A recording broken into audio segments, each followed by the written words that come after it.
There is so much competition between schools, especially if you go to these high-end private schools. Welcome back to Cynthia Untamed. This is your youthful and educational platform where we have conversations with and about children and youth in Africa. If you haven't followed me on my other social media platforms, on Instagram at CynthiaOprah_Nyongesa, on Twitter at Cynthia_Oprah, and on my digital platform CynthiaUntamed.com, I highlight the stories of young changemakers, advocates, mobilizers, and activists right here in Africa. Things I wish I knew before I went to boarding school. You're going to be homesick, that's for sure. When I went to boarding school, I was so excited. I was so excited about the shopping, the new stuff that I had, until my parents left me in school, and then the reality hit me. I started crying, and guys, I cried and I cried. I think I was homesick up to the time I got to Form 4. So you can imagine, you're going to be homesick, but I can assure you it gets better. It gets better once you make some new friends, once you get to know the teachers that are teaching you, and you like some of them, and you know some of them that you may not completely like. You just get used to the environment, and then you get to study well. Now this was the hardest. There is no play. Well, at least in the school I went to, there was no play. I believe that every child has a right to play, but when you go to some of these boarding schools, break time is for taking a snack and a cup of tea and going back to class. So maybe if you're expecting to go there and play football during break time, that might not happen depending on the school you go to. But I know a lot of schools are like that. There's only one set day that has been put aside just for you to play, and maybe it's a games day. But otherwise, you're not going to play as much as you were playing when you were in a day school. That is guaranteed. And you'll also have preps during the weekend. There is so much competition between schools, especially if you go to these high-end private schools. There is so much competition for you guys to be number one in KCP. This is a reality. And in my school, for example, they used to split the school into two. So the first phase of the school had like 45 pupils. Then the other phase of the school had like 200 pupils. And then the other phase had just about 50. So that way, the first group has been guaranteed that it will do well, because mostly these are the brightest of the students in the school. So most probably they will score 400 and above in KCPE, and then your school is going to be number one. This is something I did not know until I got to class 8. I actually don't think it's a right kind of system, but it is what it is. This is what schools do all the time. There is also, I do not know the right word to use, but there is sort of this obsession with KCPE marks. Now, I am not telling you not to work hard. If you are a bright student, if you have been given the opportunity to go to school, you must go to school, and you must study, and you must do well, especially if your parents are sacrificing so much to keep you there. But there is obsession with KCPE marks. When you get to class 7, KCPE is all you talk about. It's all teachers talk about. There's no other conversation. It's always about, if this was KCPE, you would have failed. If this was KCPE, you'd be a goner. If this was KCPE, you'd be a failure. And I want to tell you right now that KCPE is not the end of life. But I have not told you not to work hard. You must work very hard, because remember, competition to join the best high schools is very high. But there's this obsession. I would like to tell you that take time to breathe. If you fail an exam, work hard in the next. If you fail one exam, it does not mean you're going to fail in KCPE. What you get in exam A does not determine what you get in KCPE, but it also helps you to build up a momentum of how you're going to perform. So if you are in school, you must make sure that you work very hard. Being beaten, oh my goodness, this was tough. Especially, I remember there was a teacher who would hold your hand like this at the tips of your fingers early in the morning on a cold, very cold morning, and hit you at the tips of your fingers. And it was so painful. Being beaten is going to be part of life. Most probably it will be part of life. In many schools, they beat you for every question that you fail. And that, they say, is to keep you focused and all that, so that you don't fail in exams. But let me tell you, just prepare your body to be beaten. This is the reality.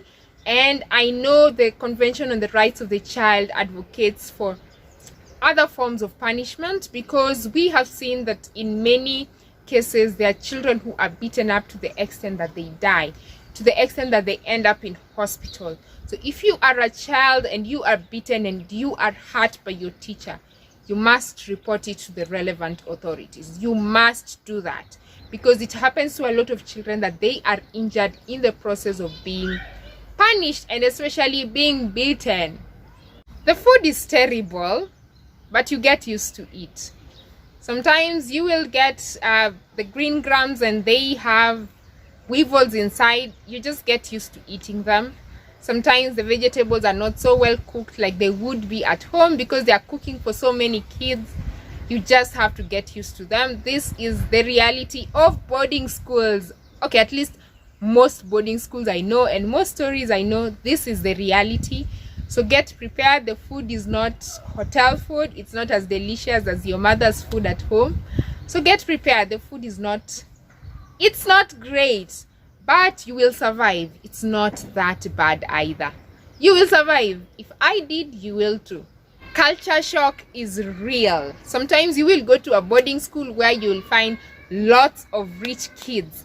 This was my reality when I went to boarding school. I got there and majority of the children were speaking English. I had come from a public primary school.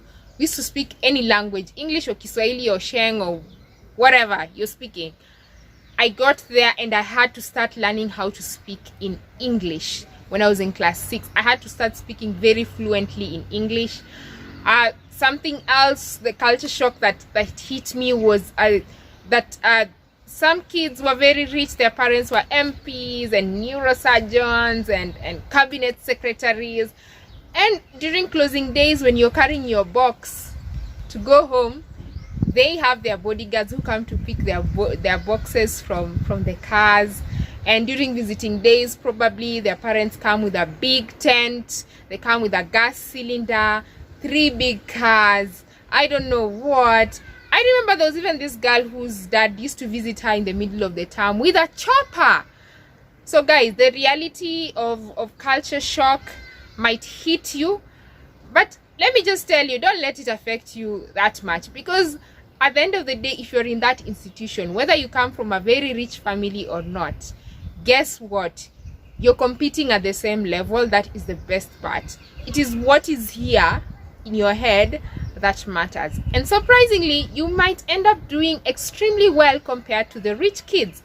So don't let it take away your self-esteem. Oh, I'm from the poorest family. Just remember that you are there, whether it's your parents who are paying your school fees or your guardians or it's on a scholarship. Just know that you have an opportunity in life. So culture shock is real, but really it's not that bad. It's never that serious. You're going to lose your things. You might even lose all your shopping. Let me just be honest. You'll go there with your new uniform, especially your uniform. You wash them really well, put them on the hanging line. You come back and they're gone.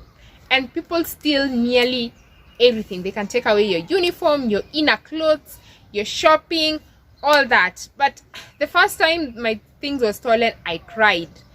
Then it hit me that this is the reality of boarding school. So anytime my things were taken, I just had to get new ones.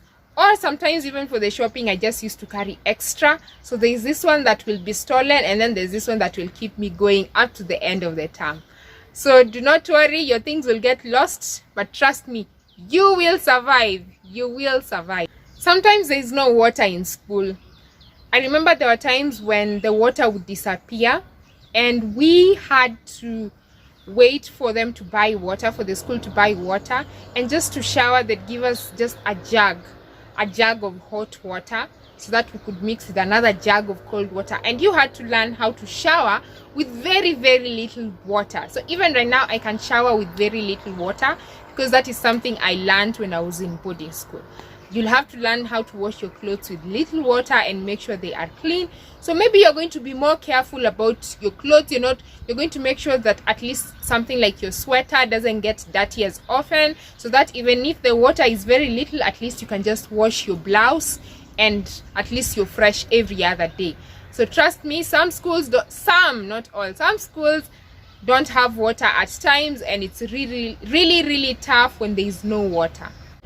And then there's the reality of dirty toilets and bathrooms. Remember, you're in a boarding school, kids don't live, and sometimes the toilets are just dirty, even worse when there is no water. I remember for me it was very difficult whenever I used to go to shower and someone had removed their sanitary towel and put it behind the door instead of the dustbin. If you are someone who does that, you need to stop. It's not even hygienic. Imagine when you go shower and then the used sanitary towel falls on the floor. Of course you can't pick it up, you've already started showering.